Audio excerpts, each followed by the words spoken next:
Hey guys, welcome to another episode of The Big Short Show, and today I have a very special guest for you. Her name is Sehr Mahmood. She is an immigrant who came from Pakistan all the way to Canada, and you know what? She is one of the best real estate agents of Toronto, and today we are going to get into her story and how did she make a big empire for herself. So watch till the end, we have amazing stuff for you. I'm back in my bag, yo. So, down back in my bag and I ain't gotta brag, I do this shit for real. When we was down and we had nothing, we had to share a meal. From the first year earning $100,000 and 10xing 10 times the next year directly. I mean, this is one of the coolest story that I've ever heard. And the most exciting part.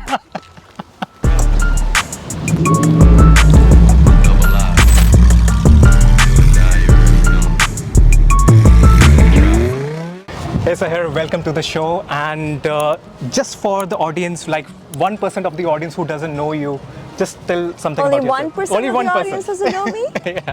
So I'm a pre-construction real estate broker here in Toronto. I'm with Royal LePage Signature and I have my own team called My Condosaurs. We're currently doing 450 deals a year, Wow. year over year, and I've been in the business for about 10 years now. Oh, that's great. So Sahar, just give a little bit of a background, like what got you to the place that you are today? How did it all started? How did you came as an immigrant to Canada? So I actually grew up in Karachi, Pakistan. I was actually very fortunate at that time that after high school, my parents sent me overseas to Boston, Massachusetts to go get an undergrad degree from a top university called Tufts University. Yeah. And I was studying economics. Now, 2 years in, I was back home in Pakistan, and literally one day in the middle of the night, my parents opened the door and they said, we have to go. And I said, go where? And they said, we have to pack our bags and leave the country. Wow. And I was like, what's going on? I didn't know what was going on, but apparently we had a business deal go bad, things were getting unsafe for us, and we literally flew overnight, like we left the country. And then unfortunately, because our assets were stuck back in Pakistan, my dad had this financial hardship. Yeah. I was kind of in a situation where I could no longer afford to go to Tufts University anymore. The tuition was $35,000 US a year. My father was kind enough to give me his last, or what he told me, his last $18,000 and said, you have to make this work for the rest of your life. And I said, okay, well, I have 2 years of university. I need 70,000 US, not 18,000 Canadian. And he just kind of shrugged and said, it is what it is. So I did my research. I found out that Canada is way cheaper for university than the US. So I transferred here, finished my undergrad. I was very excited. Got my first job at ING Direct. It was for, I don't know, guys, $29,000 a year. Oh, wow. Very low salary, but I was super excited. Yeah, you know, it was like 100%. $2,000 a month for me. I was like thinking, this is great. But was it easy for you to get a job right away? Like how It did you was manage to easy get for me to get a job right away, but 2 weeks in, they called me and said, oh, sorry, we have to cancel our offer. And I said, what do you mean? And they said, oh, we didn't realize that you were an immigrant. You're not Canadian. You're a student on a student visa. You're on a student visa and we have to sponsor you. And I didn't even know that this was a thing. Okay. Like I was very, very naive at that time. So I was very, very defeated, upset, but I was able to finally find a very, very small company that was willing to sponsor me. So I'm very, very blessed that they were willing to do that. Right. But I wasn't making much money with them. They were paying me $700 a month I'm staying in Toronto. to stay in Toronto. So I was living on, guys, like $700 a month for like the first year, and then they increased it to $1,200 a month for the next 2 years. But I said yes with a smile, and I'm actually grateful to this day because it allowed me the opportunity to get my immigration, to get my status, and then actually to start building my life the way that I wanted to build it. So I knew that like if I just stuck it out, everything will be fine because I believed in myself. Right. I said, what do I do next? And then because I was so lost, I said, okay, let me just do my MBA. So I went and got a loan from RBC for $80,000, Okay. did my MBA, graduated in the middle of the financial crisis, which was the worst, 2008. absolute worst timing. Absolutely. And now I'm there with no job and $80,000 in debt. And I said, what next? So when I got my real estate license, I'm like, okay, now what? I didn't have a database again. You know, didn't grow up here. I didn't have any family. I didn't have a network at all. So I said, okay, let me start by putting rental ads up on Kijiji. And that's how I made my living. And I did 120 leases my first year of real estate. Wow. My broker was like, I've never seen anything like this, you know? So I worked really, really hard. I made 100 grand my first year. But wow, you made 100 grand the first year. Wow. So for me, I was very happy at that time. But I didn't know any better, you know? To me, I was like, wow, I'm doing great. Yeah. But what those leases gave me was a foundation. So now I had all these clients that I'd done rentals for. I knew how to talk to people. I knew what kind of questions buyers asked, what kind of questions landlords asked, tenants. So I really learned to deal with people.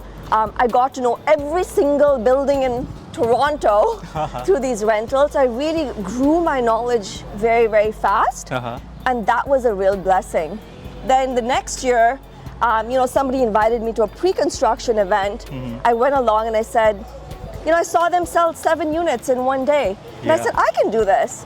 So literally I went back to my database that I built over the last year, made a bunch of phone calls. And I said, do you have a brother, father, sister, mother interested in buying real estate? Sold 5 units my first weekend. That's amazing. And see, this is one thing I also want to highlight about it, that how different is pre-construction real estate investing from the rest of the other kind of investing in Toronto. So if you can just give a little bit of understanding. In pre-construction, it's a very scalable business. It's very different from resale where people are like driving around Brampton, going from house to house with their clients. It's not like that. It's not like you can sit in a boardroom, pitch a project, and sell 10 units in one weekend. So I learned that business very, very fast, and I was able to scale, you know. And then that year, then again, I had a new list of clients, and I started to get to know more builders, and more opportunities came my way, and I never looked back from there. That's amazing. So guys, like from the first year earning $100,000 and 10xing 10 times the next year directly. I mean, this is like one of the coolest story that I've ever heard. So one business advice that would you like to give to the people would help you to get to that level in success? So I think the biggest advice I can give is you have to be very consistent and you have to practice your skills. So when you think of like the top professionals in the world, like think about athletes, you know? The Raptors practice, they all know how to throw a ball, they all know how to catch a ball, but they practice every single day.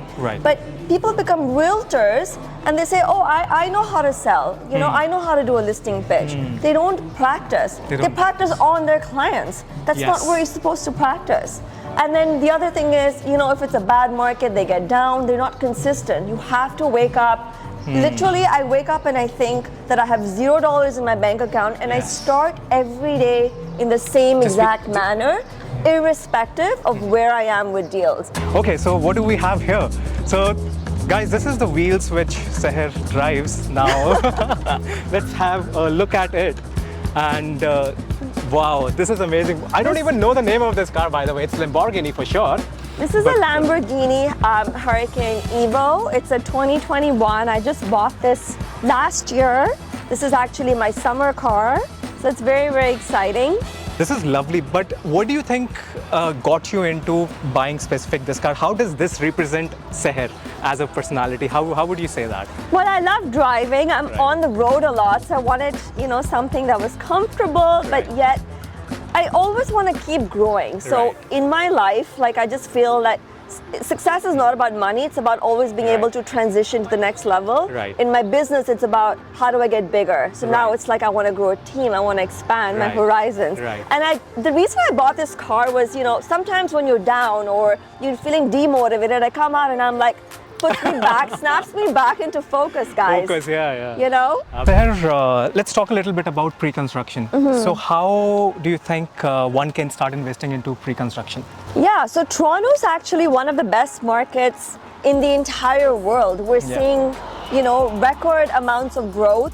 What we've seen in the last few years is obviously not been sustainable. It's 20%. But even if you look at the history of the Toronto real estate market over the last 50 years, we're growing on average 8 to 9% a year. Now, the beauty about investing in real estate and in this kind of asset class versus, for example, stocks, if you purchase stocks, you want to put $1,000, you have to actually put $1,000 down. Right. In pre-construction, you have the power of leverage. Yes. So if you want to buy $1,000 of real estate, you're only putting 15% down, stretched out over, in most cases nowadays, a 2-year period.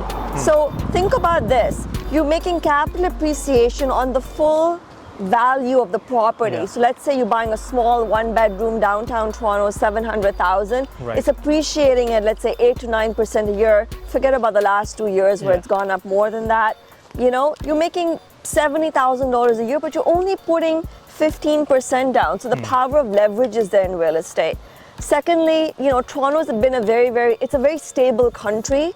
People like to invest in Canada because real estate is protected here. We have the Tarion, which is the government body that protects homeowners. Right. So if any of your units have deficiencies, it's, you know, covered under warranty essentially. Builders here actually cannot even touch your money till the building is complete. Oh, wow. So people have this perception that like, oh, is the builder gonna like run away with my money? Like we think about like It- how it happens in India or Pakistan. It doesn't happen like that here. Yeah. Here it goes into a lawyer's trust account. They actually can't touch your money in a high-rise condo Okay. unless it's finished. Oh, wow. So this is something that So people don't know. During all that time, it stays at lawyer's trust account? Yes, Wow. exactly. And then, you know, the main thing is the reason, you have to think about the reasons about what is going to keep driving prices up. One of the main ones is, we're on this immigrant show, is immigration. Yeah, absolutely. The last 2 years, the borders were shut, and we saw the hottest real estate market we've ever seen.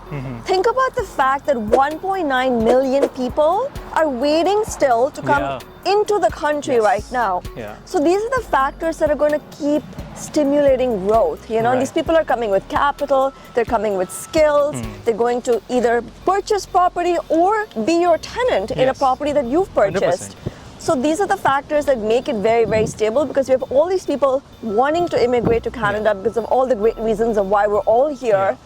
And that's what's going to keep driving prices up. So Seher, tell us something like how much a real estate agent can make in being an agent.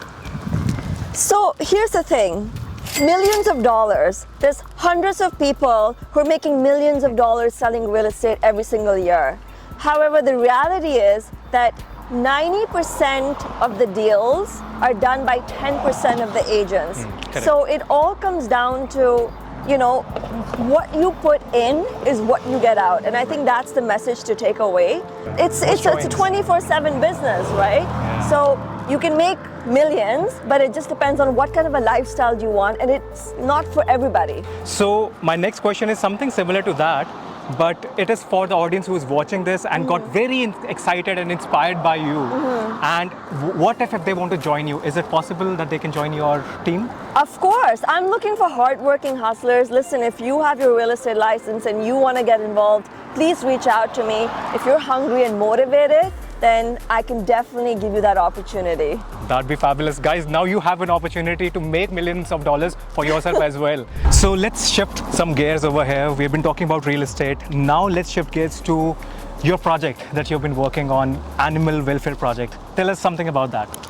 So one of the biggest things that I love about real estate and being successful in real estate is that it's able to fuel and feed my other passions. So I love animals. You know, for the past 5 years, I've been volunteering at the Etobicoke Humane Society. I have pets of my own. Wow. In the pandemic, I started to go to Mexico quite a lot and bringing back dogs and cats from there every time I traveled. Because I saw the need of, you know, homeless pets over there. In the pandemic, there was no animals available here in the shelters, whereas over there's 18 million homeless dogs and cats. So think about the fact that the population of Canada is 35 million. Half of that is homeless animals in Mexico. This is crazy. So it was insane. So I was like, how can I start helping a little bit at a time?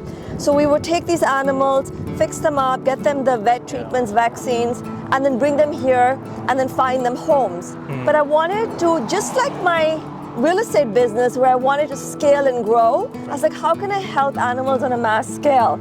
So I did some research and I figured out that the best way to do this for me right now was to hold a spay and neuter clinic so that the breeding problem stops, because people don't know this, but animals breed 2 2 times a year, and they can have litters of 6 to 8 puppies each time. So if you have 15 new puppies being born every year, they have no food, they're born into like horrendous conditions with disease, you know?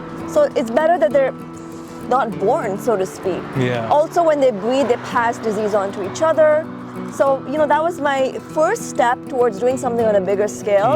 And I'm hoping that every year I can do 2 to 3, and eventually real estate would help me fund my own sanctuary one day. So this is so beautiful, and I'm really glad that you took this initiative, and I'm glad to be a little part of it too. Yeah, of course. Thank you so much for your donation, by the way. No problem. And whoever is watching this, I think please connect with Seher on this, because I think whoever wants to get connected with this kind of project that Seher is working on, please do. Seher, where can people connect with you on this? So you can always message me on my Instagram. I have a GoFundMe link. You can find me regarding real estate, regarding animal welfare at my condo source, and my other Instagram handle is Sehrs_MCS. Okay, perfect. And we have, you know, all our links there. So now we are in the most exciting part of the show, which is the rapid fire round.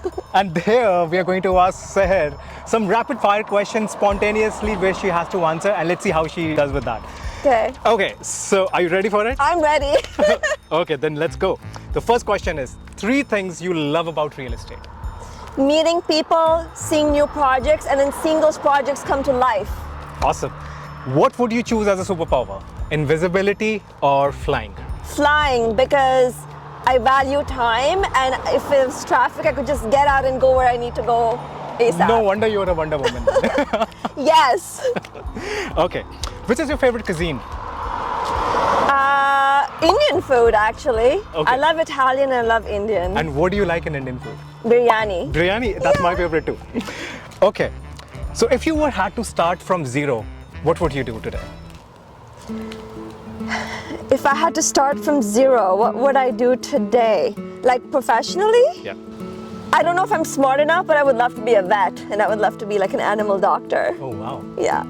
That's your alternate career choice. Yeah. Oh, wow, this is crazy. Or own an animal sanctuary and be the vet there and help them. That's amazing. Okay, so best advice you've got in your life so far? Be the change that you want to be. So for me, for example, you know, when I go and I see these homeless animals in Mexico, I have to do something myself. It's not enough to say somebody else will do it. Yeah, okay. So are you a cat person or a dog person? Both. Okay.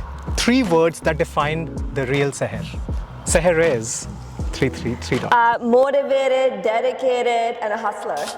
Awesome. So if you like this video, I'm pretty sure that you're gonna like this one too. Take care.